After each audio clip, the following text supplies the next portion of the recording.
తాంబూలం ఇస్తారు. ఆయన మహావీరుడు. హనుమ కన్నా వీరుడు శ్రీరామ్ జయ శ్రీరామ్ జయ శ్రీరామ్ జయ శ్రీరామ్ రామ లక్ష్మణ జానకి జయ బోల ఒక్కొక్కసారి జయ శ్రీరామ్ జయ శ్రీరామ్ జయ శ్రీరామ్. ఒక్కొక్కసారి ఉగ్రాంజనేయుడుగా ఉంటాడు.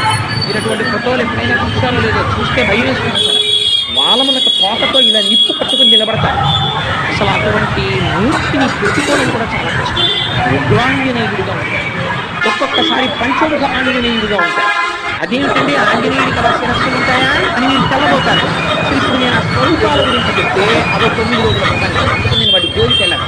కేవలం ప్రస్తావన చేస్తానంటే, ఎందుకని పంచముఖ ఆంజనేయుడు ఉంటాడు. అది ఒక స్వరూపం. ఇవన్నీ ఎవరు? బ్రహ్మవిత్ బ్రహ్మైవ భవతి, పరబ్రహ్మస్వరూపం. అటువంటి స్వరూపములకు ధీర అని అటువంటి ధీరుడు కనుక అందుకే సుందరకాండ ప్రారంభం